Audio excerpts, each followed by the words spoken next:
Hello student, कैसे हैं आप सभी लोग। मैं आशीष कुशवाहा आप सभी का एमवाई पे बहुत बहुत स्वागत करता हूं। Welcome everyone. जल्दी से मुझे कमेंट करके बता दीजिएगा कि आप में से कितने लोग जो है अपनी तैयारी बहुत अच्छे से कर रहे हैं। जैसा कि आप लोग जानते हैं कि मैं आप लोगों के लिए केमिस्ट्री की एक प्रैक्टिस सीरीज चला रहा हूं और आज उस प्रैक्टिस सीरीज का हम 5वां क्लास करने वाले हैं। तो आइए क्लास को स्टार्ट करते हैं। कमेंट करके मुझे बताइएगा, अगर कोई डाउट है तो ज़रूर मेरे से पूछिएगा। चलिए क्लास को हम लोग स्टार्ट करते हैं। तो पहला क्वेश्चन आप लोगों की स्क्रीन पर है। The atomic number of an element is 8। How many electrons will it gain to form compound with sodium. ठीक है, यानी अगर मैं बात करूं तो यहां पर ये एलिमेंट क्या हो सकता है जिसका एटॉमिक नंबर 8 है। तो आप लोग बहुत अच्छे से जानते हैं कि ये क्या होगा जिसका एटॉमिक नंबर 8 है। ये होगा ऑक्सीजन। अच्छा, सोडियम के साथ अगर इसको कंपाउंड बनाना है तो सोडियम का एटॉमिक नंबर होता है 11। ठीक है, अगर मैं इनके वैलेंसी इलेक्ट्रॉन की बात करूं तो ऑक्सीजन का वैलेंसी इलेक्ट्रॉन 6 हो जाएगा और सोडियम का वैलेंसी इलेक्ट्रॉन 1 हो जाएगा। ठीक है, तो यहां से अगर मैं बात करूं तो इसकी वैलेंसी ऑक्सीजन की कितनी हो जाएगी 2 और सोडियम की वैलेंसी कितनी हो जाएगी 1। तो क्या होगा कि सोडियम यहां पर 2 इलेक्ट्रॉन देकर, ठीक है, Na2O ये कंपाउंड बनेगा तो ये अपने 2 इलेक्ट्रॉन दे देगा और क्या हो जाएगा Na+।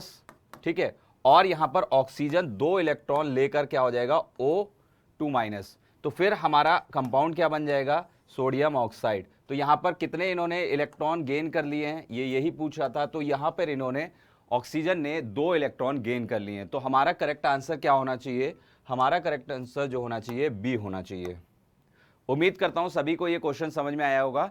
चलिए अब हम लोग नेक्स्ट क्वेश्चन की बात करते हैं। नेक्स्ट क्वेश्चन है a sample of oxygen contain 2 isotope of oxygen, ठीक है, with mass 16 unit 18 unit respectively. The proportion of these isotope in the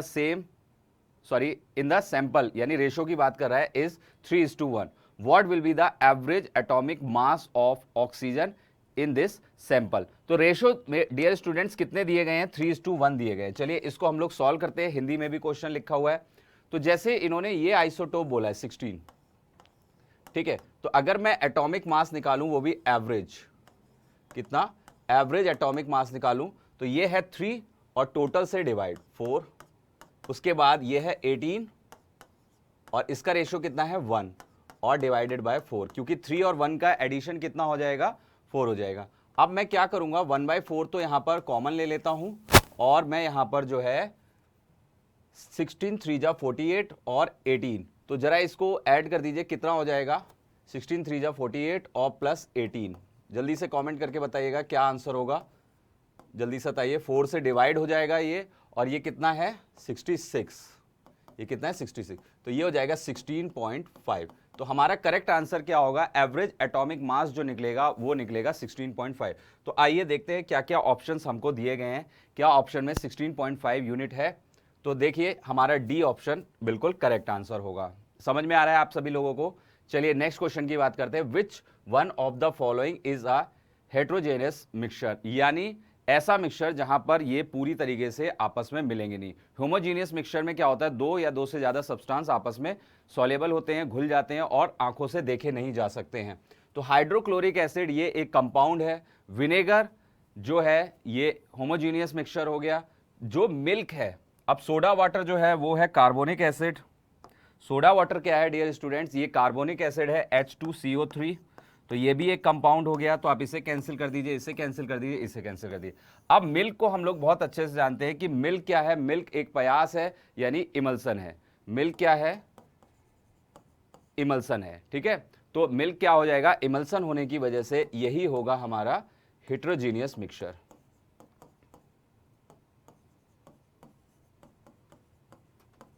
ठीक है, तो हमारा करेक्ट आंसर क्या हो जाएगा, हमारा करेक्ट आंसर यहां पर सी होगा। तो जितने भी स्टूडेंट्स के आंसर सी आ रहे हैं वो बिल्कुल सही आंसर लगा रहे हैं। अब आपको मैं दिखाता हूं कि हेट्रोजीनियस मिक्सचर होता कैसे। जैसे ये सैंड है, रेत है, बालू है, इसको मैं वाटर में मिलाऊंगा तो ये इसमें घुलेगा नहीं और आप इसके कणों को अपनी आंखों से देख पाएंगे। आइए एनिमेशन देखते हैं और प्लीज कमेंट करके मुझे बताइएगा कि ये एनिमेशन आपको कैसा लगा। ठीक है, अब देखिए ये एक हेट्रोजेनियस मिक्सचर है क्योंकि यहां पर ये जो बालू के कण हैं वो अलग हो गए हैं और वाटर जो है अलग हो गया है। ओके, अब हम नेक्स्ट क्वेश्चन की बात करते हैं। What is the formula mass of anhydrous sodium carbonate, यानी Na2CO3 की बात कर रहा है, given that atomic mass of sodium carbon oxygen. देखिए अच्छी बात है कि इन्होंने जो है एटॉमिक मास दे दिए हैं, किसके किसके, सोडियम के, कार्बन के और ऑक्सीजन के। अब हमें फॉर्मूला मालूम है Na2CO3, ठीक है। तो यहां पर सोडियम का इन्होंने कितना दिया, 23, तो 23 को हम 2 से मल्टीप्लाई कर देंगे क्योंकि सोडियम के 2 एटम हैं, कार्बन एक ही है और कार्बन का कितना दिया है इन्होंने 12, और ऑक्सीजन का यहां पर कितना दिया है 16, और 16 के कितने एटम हैं, 3 एटम हैं। बस अब आपको इसे ऐड करना है, तो ये हो जाएगा 46, ये हो जाएगा 12 और ये हो जाएगा 48। तो इसको हम ऐड कर देते हैं, 60 और 46 ऐड होकर 106। तो हमारा करेक्ट आंसर क्या होना चाहिए, हमारा करेक्ट आंसर जो होगा वो बी होगा। उम्मीद करता हूं आप लोगों को समझ में आ रहा होगा, और जितने भी बच्चों ने यहां पर बी आंसर दिया है उनका आंसर बिल्कुल करेक्ट है। चलिए नेक्स्ट क्वेश्चन को पढ़ते हैं। Which one of the following is called syn gas. देखिए सबसे पहले हमें यह पता होना चाहिए इसकी सिन गैस का दूसरा नाम क्या है। जैसे ही मैं आप लोगों को सिन गैस का अदर नेम बताऊंगा आप लोगों का आंसर तुरंत आ जाएगा। सिन गैस को ही हम लोग वाटर गैस भी बोलते हैं, और वाटर गैस का जो कंपोजिशन होता है सबसे ज्यादा इसमें हाइड्रोजन पाया जाता है ना, 50% से ज्यादा, 51 या 55%, 51 to 55% पाया जाता है। फिर दूसरे नंबर पे इसमें कार्बन मोनोऑक्साइड पाया जाता है, कितना पाया जाता है, 41% अप्रॉक्स पाया जाता है। थर्ड नंबर पर अगर मैं बात करूं तो नाइट्रोजन पाया जाता है, हालांकि इसमें और भी कार्बन डाइऑक्साइड वगैरह भी पाई जाएंगी, लेकिन हमें जो कंपोजिशन याद करनी है वो सिर्फ 2 या 3 गैसेस तक ही हमें याद करनी है, ज्यादा याद करने की हमें जरूरत नहीं है। तो अगर हम यहां बात करें तो इसे कैंसिल कर दीजिए इसे, तो हमारा करेक्ट आंसर क्या होगा, कार्बन मोनोऑक्साइड और हाइड्रोजन। अच्छा, कई बार एग्जाम में एक प्रोड्यूसर गैस भी होती है, उसको भी एग्जामिनर पूछता है। तो प्रोड्यूसर गैस का आप मुझे बताइए ये किस किस गैस से मिलकर बनी है, प्रोड्यूसर गैस, जल्दी से बताइए। प्रोड्यूसर गैस बताइए, इसमें कौन कौन सी गैस आएंगी इसका निर्माण करने के लिए। तो इसमें भी नाइट्रोजन होती है, लेकिन फर्क इतना है डियर स्टूडेंट, नाइट्रोजन की परसेंटेज यहां पर बहुत ज्यादा होती है in comparison to water gas. तो ये आप लोगों को याद रखना है, यहां पर भी कार्बन मोनोऑक्साइड होती है, लेकिन अगर मैं बात करूं वाटर गैस के कंपैरिजन में कार्बन मोनोऑक्साइड कम होती है, और इसमें क्या होती है, हाइड्रोजन भी होती है, ठीक है। तो आप देख सकते हैं कि हाइड्रोजन और कार्बन मोनोऑक्साइड वाटर गैस में भी होती है और प्रोड्यूसर गैस में भी होती है। तो कभी भी आप लोगों को कंफ्यूज नहीं होना है, आप इनकी परसेंटेज के हिसाब से ही आंसर देंगे। देखिए यहां पर मेजर ये दोनों गैसें हैं तो हमने इसलिए ये आंसर लगाया। प्रोड्यूसर गैस के लिए हमारी मेजर नाइट्रोजन और कार्बन मोनोऑक्साइड होगी, ठीक है। हाइड्रोजन जो होती है वो 8% के अप्रॉक्स होती है। याद रहेगी ये बात, कभी भी वाटर गैस और प्रोड्यूसर गैस में आप लोग कंफ्यूज मत होइएगा। तो हम अपना आंसर लगा देते हैं यहाँ पे सी, और नेक्स्ट क्वेश्चन को देखते हैं कि नेक्स्ट क्वेश्चन क्या है। Permanent hardness of water can not be removed by which of the following method. देखिए जो परमानेंट हार्डनेस होती है वो किस वजह से होती है, permanent hardness due to presence of sodium, माफ कीजिएगा, जो ये परमानेंट हार्डनेस होती है ये होती है सॉल्युबल साल्ट होते हैं, किसके, मैग्नीशियम के और कैल्शियम के। और ये सॉल्ट क्या होते हैं, या तो क्लोराइड्स होते हैं या सल्फेट्स होते हैं। जब ये वाटर में मौजूद होते हैं तो परमानेंट हार्डनेस हो जाती है वाटर की। इसका कारण क्या होता है कि जो सोप होता है उससे आप मैल को दूर नहीं कर सकते हैं, डर्ट को, इसके लिए आपको डिटर्जेंट का यूज करना पड़ता है। तो अब यहां पर हम देखते हैं कि कौन सा मेथड जो है यहां पर परमानेंट हार्डनेस को हटा नहीं सकता है। तो ट्रीटमेंट विद वॉशिंग सोडा कर सकता है, कैलगॉन मेथड, बिल्कुल कैलगॉन मेथड भी क्या है, कैलगॉन मेथड में आप लोगों को बता देता हूं क्या होता है। मैंने अभी आप लोगों को बताया कि जो परमानेंट हार्डनेस होती है वो मैग्नीशियम और कैल्शियम के जो सॉल्ट होते हैं, क्लोराइड या फिर सल्फेट सॉल्ट्स होते हैं, या समझ लीजिए मैग्नीशियम या कैल्शियम आयन, ऐसे समझ लीजिए, जिनको आयन भी कहते हैं इंग्लिश में, इनको क्या करता है, सोडियम आयन डिस्प्लेस कर देता है, और इसी मेथड को हम लोग क्या बोलते हैं, कैलगॉन मेथड बोलते हैं। आयन एक्सचेंज मेथड, बिल्कुल मैंने बोला आप लोगों को। तो बॉइलिंग, देखिए आप परमानेंट हार्डनेस को बॉयल करके नहीं खत्म कर सकते। जिस जगह परमानेंट हार्डनेस होती है किसी पानी के अंदर, तो आपको वहां पे आपने देखा होगा कि जो बॉयलर्स होते हैं वो फट जाते हैं। बॉयलर्स पे क्या है, मैग्नीशियम और कैल्शियम के आयन की परतें जमने लगती हैं उनके सॉल्ट्स की, और व्हाइट कलर की आप लोगों ने देखी होगी। तो इसलिए बॉयल करके हम जो है परमानेंट हार्डनेस को नहीं हटा सकते हैं। ओके, नेक्स्ट क्वेश्चन है, which of the following reaction will give nitric oxide gas as one of the product. बहुत अच्छा क्वेश्चन है। यहां 3 रिएक्शन हमें दी गई हैं, हमें सिंपल इन 3 रिएक्शंस को पूरा लिखना है। तो यहां पर कॉपर जो है वो डाइल्यूट HNO3 नाइट्रिक एसिड के साथ रिएक्शन करेगा, क्या बनाएगा अगर मैं इसे पूरा करूं यहां पर, तो जल्दी आप लोग भी कमेंट में बताते रहिए कि क्या क्या प्रोडक्ट बनेंगे। तो यहां कॉपर नाइट्रेट बन जाएगा 3CuNO3 ठीक है, और इसको मैं बैलेंस करता हूं NO3 और इसके बाद यहां पर क्या बनेगा, बैलेंस करना बहुत जरूरी है, 2NO और 4H2O, ठीक है, 4H2O बनेगा। तो चलिए एक बार देख लेते हैं क्या ये बैलेंस है, कॉपर बैलेंस है और यहां पर ठीक है 3 6 6 और इधर 8, ठीक है ये भी बैलेंस है और 24 ऑक्सीजन होना चाहिए, 6 और 6 3 जा 18 और 18 और 4 कितना हो गया, 18 और 4 22 और 2 इधर 24 हो गया, ठीक है ये बैलेंस हो गई। चलिए इसमें अब आप देख सकते हैं यहां पे नाइट्रिक ऑक्साइड बन गया है, तो हमारा करेक्ट आंसर क्या होगा, ए होगा। चाहे तो आप बाकी की रिएक्शंस को भी क्रॉस चेक कर सकते हैं, मैं आप लोगों को क्रॉस चेक करा देता हूं, ठीक है डोंट वरी, देखते हैं क्या बनने वाला है। तो डियर स्टूडेंट्स चलिए इसको करते हैं हम लोग कॉन्सेंट्रेटेड 4HNO3 के साथ करते हैं। तो इस रिएक्शन को मैं इधर लिखता हूं, थोड़ा छोटा लिखूंगा, ठीक है, तो यहां पर भी क्या बनेगा, कॉपर नाइट्रेट ही बनेगा, CuNO3 बैलेंस भी करना है इसको, ठीक है, CuNO3 NO2, ठीक है NO2 बन जाएगा। और बताइए इसको बैलेंस करना है तो यहां पर हमारा हो गया 2 और इधर हो गया हमारा 4 है तो ये 2 हो जाएगा और इधर हो जाएगा 2H2O, ठीक है बैलेंस कर लेते हैं, 4 12 6 4 बैलेंस हो गई। अच्छा अब हम थर्ड की बात करते हैं, इस वाले की थर्ड वाली रिएक्शन की बात करते हैं, थर्ड रिएक्शन की। तो 4Zn, इसका मैं पूरा डेटा इधर लिखूंगा, 4Zn और 10HNO3।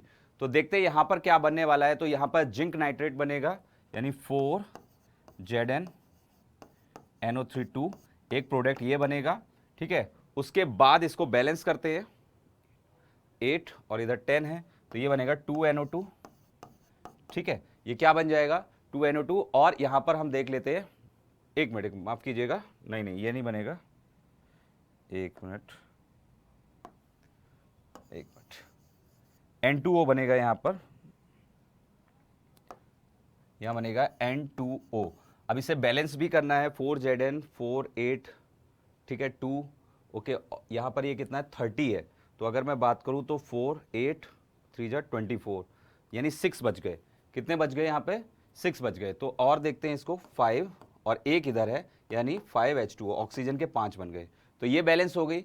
ऐसी मैं इसको भी लिख देता हूं आप लोगों को इस साइड, ठीक इसके नीचे लिख देता हूं बैलेंस करके, तो ये बनेगा, अब कॉन्सेंट्रेटेड है तो प्रोडक्ट तो वही बनेंगे, ZnNO3 ठीक है NO3 प्लस N2O, ठीक है कॉन्सेंट्रेटेड है, और अगला क्या है डायलोट है, ठीक है तो इसको भी हम देख लेते हैं और यहां पर, ठीक है और इसको हम 2H2O, तो ये बनेगी हमारा, अगर हम यहां पर बैलेंस करें तो यहां पर हो गया ऑक्सीजन का 12, यहां पर ऑक्सीजन हो जाएगा 6 और इधर कितना हो जाना चाहिए, और हाइड्रोजन होना चाहिए 4 यानी 2H2O, 4 हो गया, तो यहां पर ऑक्सीजन हो जाता है 6 और इधर 2 8, और ये कंपाउंड जो बनेगा, अगर मैं बात करूं यहां पर जो प्रोडक्ट बनेगा वो क्या बनने वाला है, यहां पर प्रोडक्ट बनने वाला है 2N2, सॉरी माफ कीजिएगा 2NO2। अब ये बैलेंस हो गया, अब क्या हो गया है, ये बिल्कुल बैलेंस हो गया है, ठीक है 2NO2। तो अब हमारा आंसर क्या होना चाहिए, हमारा आंसर ए होना चाहिए। हालांकि हमें बाकी की रिएक्शंस लिखने की जरूरत नहीं थी, थोड़ा सा इक्वेशंस को बैलेंस करते हैं ना, सामने बैलेंस करते हैं तो बहुत आसानी से बैलेंस हो जाता है, नीचे भी देखना पड़ रहा है। तो हमारा करेक्ट आंसर क्या होना चाहिए, हमारा करेक्ट आंसर यहां पर ए होना चाहिए। समझ में आया सभी को। चलिए नेक्स्ट क्वेश्चन की बात करते हैं, which one of the following is a tribasic acid. तो देखिए हम लोग जानते हैं कि हाइड्रोक्लोरिक एसिड जो हो गया HCl हो गया, तो ये एक H देगा, नाइट्रिक एसिड HNO3, तो ये ट्राई नहीं है, मोनो है, मोनो बेसिक है, H2SO4 डाई बेसिक है, और फास्फोरिक एसिड यहाँ पर H जो होंगे वो 3 में आएंगे, H3PO4। तो हमारा आंसर क्या होना चाहिए, डी हमारा आंसर होना चाहिए, ठीक है। तो करेक्ट आंसर हमारा क्या है यहाँ पर H3PO4। चलिए नेक्स्ट क्वेश्चन क्या है, which of the following statement is not correct, यानी यहां पर हमें जो आंसर देना है वो फॉल्स स्टेटमेंट का देना है। All carbon in diamonds are linked by carbon carbon single bond, ये बिल्कुल सही है। डायमंड के अंदर क्या होता है, एक कार्बन बाकी के 4 कार्बन से 3D स्ट्रक्चर में अटैच्ड होता है और सिंगल बॉन्ड से कार्बन कार्बन बॉन्ड से होता है, तो ये स्टेटमेंट बिल्कुल ठीक है। ग्रेफाइट इज लेयर्ड स्ट्रक्चर, बिल्कुल 2D होता है। Which layer held together by weak van der Waals force, बिल्कुल सही है, ये बिल्कुल सही है। Graphite layer are formed by hexagonal ring, बिल्कुल इसमें क्या होता है, हेक्सागोनल रिंग बनती हैं, ठीक है। और एक कार्बन एटम जो होता है वो बाकी के 3 कार्बन एटम्स के साथ जुड़ा होता है। आगे क्या है, graphite layer are held together by the carbon carbon single bond, ये गलत है क्योंकि ग्रेफाइट में जो ये जुड़े होते हैं ये किससे जुड़े होते हैं, जो स्टेटमेंट इन्होंने बोली है यहाँ पे बिल्कुल सही बोली है, वीक वंडरवॉल्स फोर्स से जुड़े होते हैं, तो ये गलत हो गया सिंगल बॉन्ड वाला स्टेटमेंट, तो हमें फॉल्स ही देखना था, तो डी हमारा क्या हो जाएगा, फॉल्स हो जाएगा।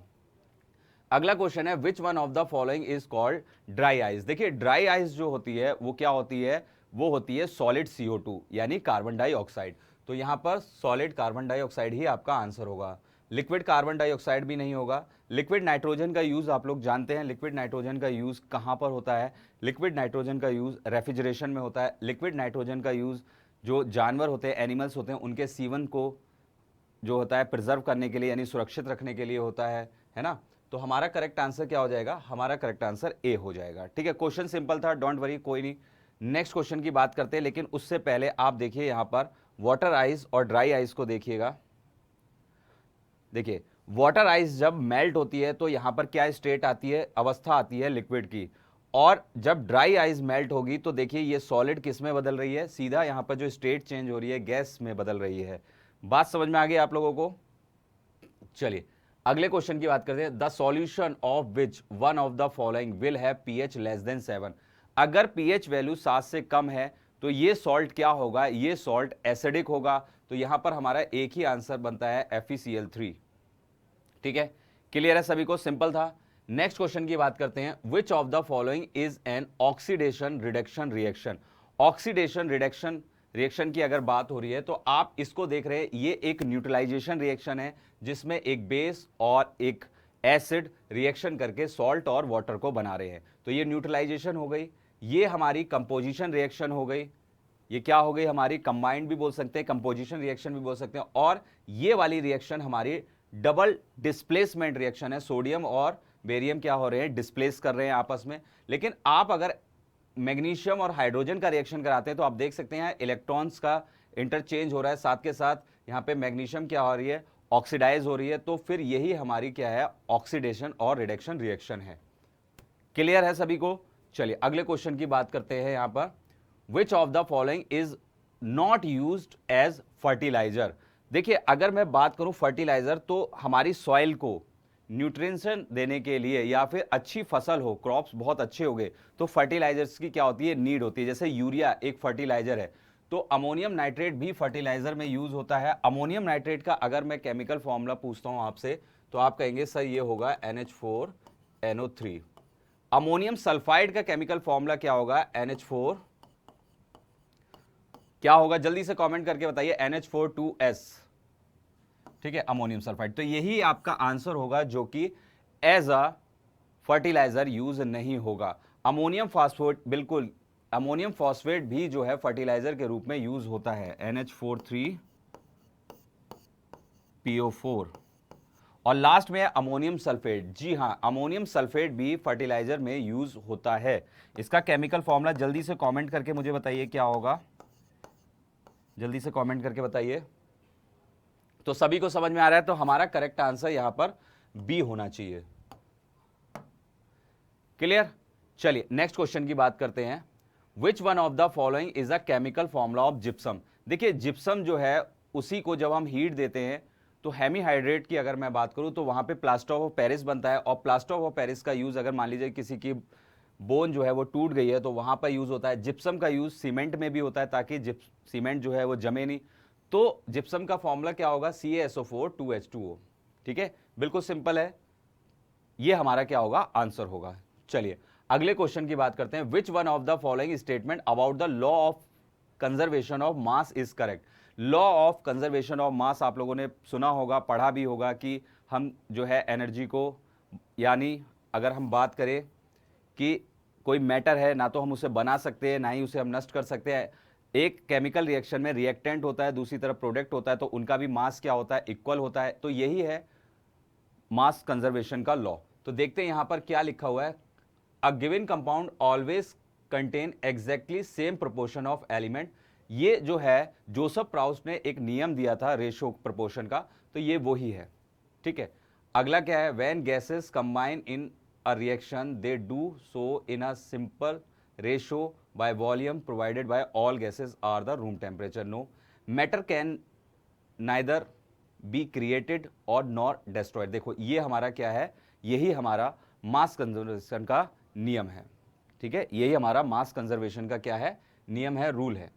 अगला क्वेश्चन है, the wavelength of X ray is of the order of, यानी वेवलेंथ पूछ रहा है एक्सरे की। एक्सरे आप लोग जानते हैं क्या होता है, ये एक इलेक्ट्रोमैग्नेटिक वेव होती है। ठीक है, और इसकी खोज जो है एक वैज्ञानिक थे रोंटजन, उन्होंने की थी। और मान लीजिए किसी की हड्डी यानी बोन ब्रेक हो गई तो वहां पर एक्सरे किया जाता है, तो ये एक्सरे के उपयोग होते हैं। तो एक्सरे के अगर वेवलेंथ की बात करूं एंगस्ट्रॉम में, तो वो कितनी होती है, वो होती है 1। यहाँ पे 1 माइक्रोमीटर दिया है, 1 मिलीमीटर दिया है, 1 सेंटीमीटर दिया है, तो ये 1 एंगस्ट्रॉम होती है। 1 एंगस्ट्रॉम का मतलब होता है 10 टू द पावर -10। ठीक है, क्लियर है। अब देखिए किस तरीके से एक्सरे का यूज किया जाता है किसी भी बोन को अगर वो फ्रैक्चर हो गई है चेक करने के लिए। देखिए यहाँ पर अब ये एक्सरे यहाँ पर इनके डाली जा रही हैं पैर पर, और यहाँ से पता चल रहा है कि ये बोन क्या है, फ्रैक्चर है, और यहाँ पर आप जो है एक्सरे को देख सकते हैं। तो ये 3D एनिमेशन आप लोगों को कैसा लगा प्लीज कमेंट करके जरूर बताइएगा। अगला क्वेश्चन है, which one of the following green house gases is in largest concentration in the atmosphere. देखिए अगर मैं यहां पर बात करूं ग्रीन हाउस गैसेस की, तो स्टूडेंट्स कार्बन डाइऑक्साइड भी ग्रीन हाउस गैस है।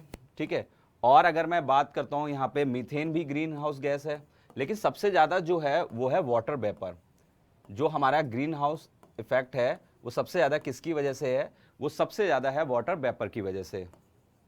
ठीक है, किसकी वजह से है, वाटर वेपर की वजह से है।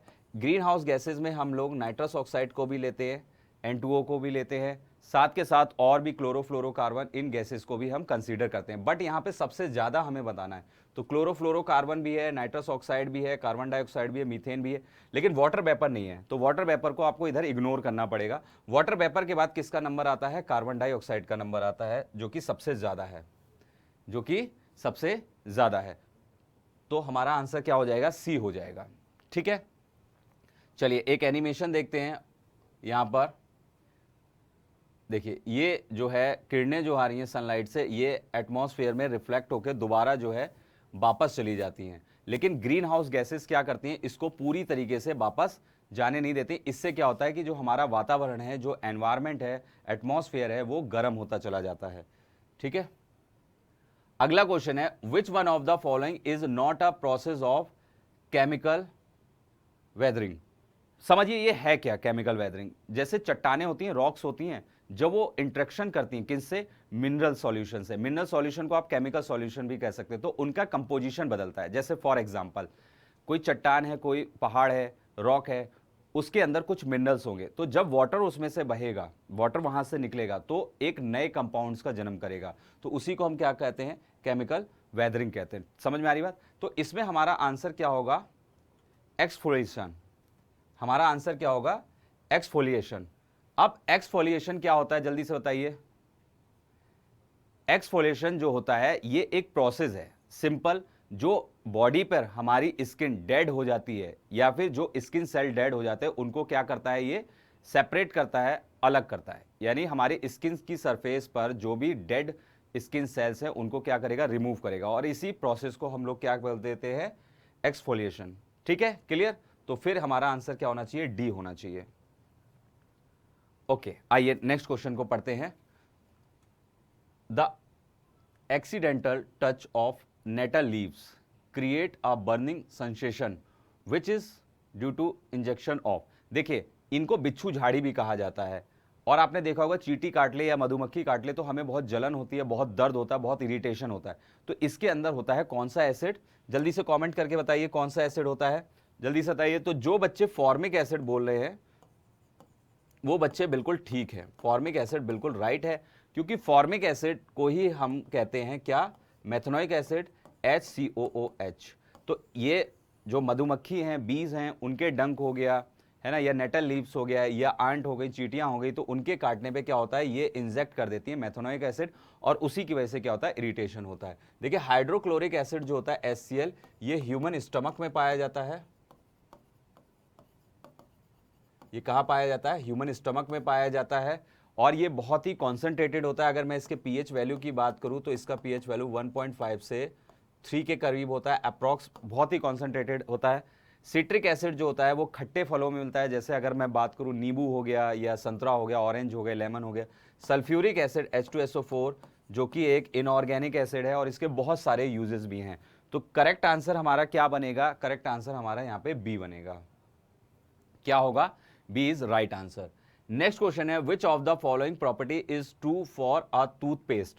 तो अब देखते हैं यहां पर क्या ऑप्शन है, एसिडिक, न्यूट्रल, बेसिक, या फिर it is made up of calcium phosphate the material of tooth enamel. ठीक है, अब सुनिएगा, कई बच्चों को यहां पे कंफ्यूजन होती है कि सर हम एसिडिक आंसर लगाएं, न्यूट्रल आंसर लगाएं, बेसिक आंसर लगाएं। इसको हम कैसे याद रखें, एक सिंपल सा तरीका है। देखिए मैंने आप लोगों को क्या बताया था, जब हमारे मुंह में दांतों का पीएच वैल्यू 5.5 से नीचे जाने लगेगा, 5.5 से नीचे जा रहा है, आप समझिए कैसा हो रहा है, एसिडिक हो रहा है। कैसा हो रहा है, एसिडिक हो रहा है। तो जो तीत होते हैं वो क्या होते हैं, डिके होने लगते हैं। तीत क्या होने लगते हैं, तीत होने लगते हैं डिके। ठीक है, समझ में आ रही बात।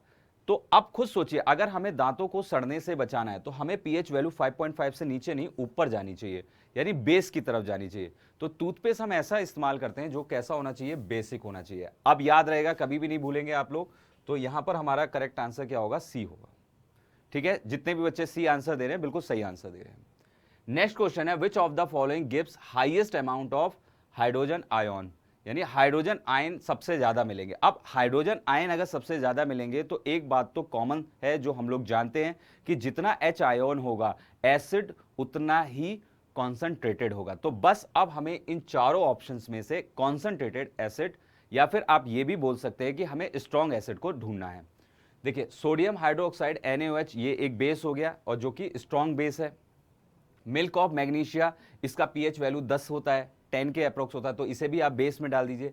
लेमन जूस, अगर मैं इसके पीएच वैल्यू की बात करूं तो लेमन जूस की पीएच वैल्यू कितनी होती है, लेमन जूस की पीएच वैल्यू अप्रोक्सीमेटली 2 से 3 के बीच में होती है। लेकिन गैस्ट्रिक जूस जो होता है उसके अंदर HCl पाया जाता है, और इसका पीएच वैल्यू 1.5 से 3 के बीच में होता है। तो आप देख सकते हैं कि जो पीएच वैल्यू है वो गैस्ट्रिक जूस की कम है इन कंपैरिजन टू अदर्स। इधर पीएच वैल्यू 10 हो जाएगा, इधर 14 के करीब हो जाएगा।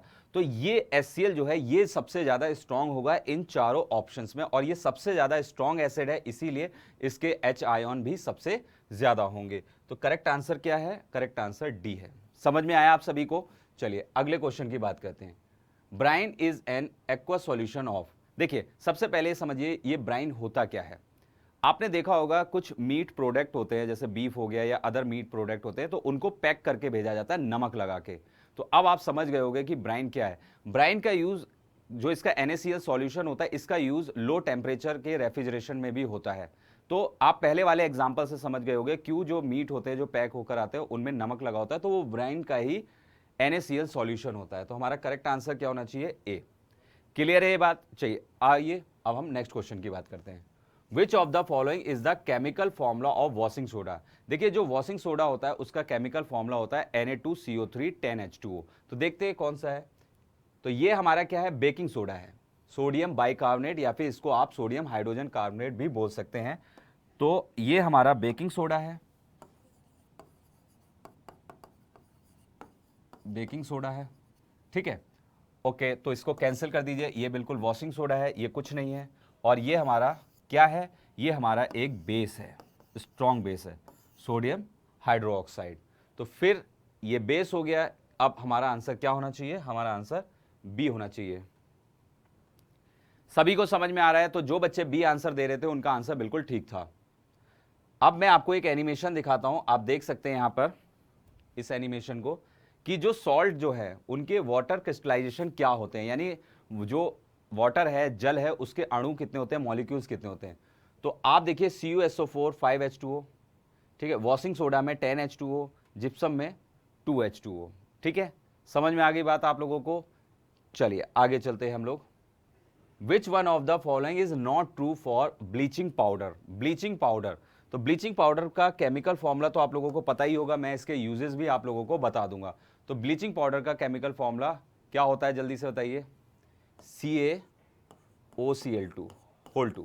ठीक है, अब समझिए यहां पर हम लोग यहां पर पढ़ते हैं it is used as a reducing agent. तो यहीं पर इन्होंने गलती कर दी, पहली गलती यहीं पे कर दी, क्योंकि ब्लीचिंग पाउडर जो होता है वो रिड्यूसिंग एजेंट नहीं है, वो ऑक्सीडाइजिंग एजेंट है।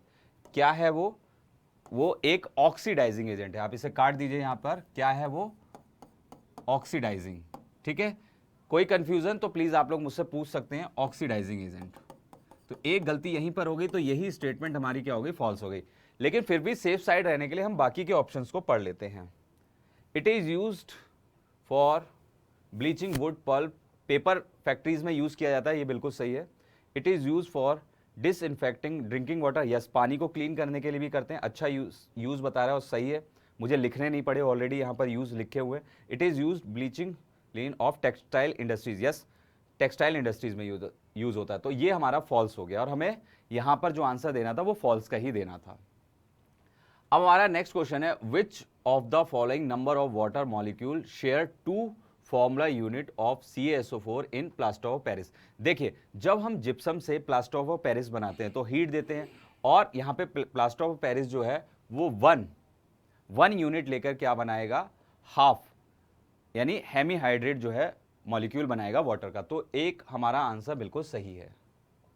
ठीक है, 1 हमारा करेक्ट आंसर है। चलिए अब हम नेक्स्ट क्वेश्चन की बात करते हैं। How is carbon black obtained. तो कार्बन ब्लैक जो होता है वो हाइड्रोकार्बन्स को जलाने पर मिलता है। ठीक है, तो देखते हैं यहाँ पे क्या लिखा है, by heating wood high temperature in the absence of air, ये गलत है। By heating coal at high temperature, गलत है। बाय बर्निंग हाइड्रोकार्बन्स, ये ऑप्शन बिल्कुल ठीक है, और इसमें लिमिटेड एयर सप्लाई करनी है यूज के अकॉर्डिंग। बाय हीटिंग कोल, ये भी गलत है। तो हमारा आंसर क्या होना चाहिए, हमारा करेक्ट आंसर सी होना चाहिए। ठीक है, किसी को कोई डाउट तो प्लीज पूछिएगा।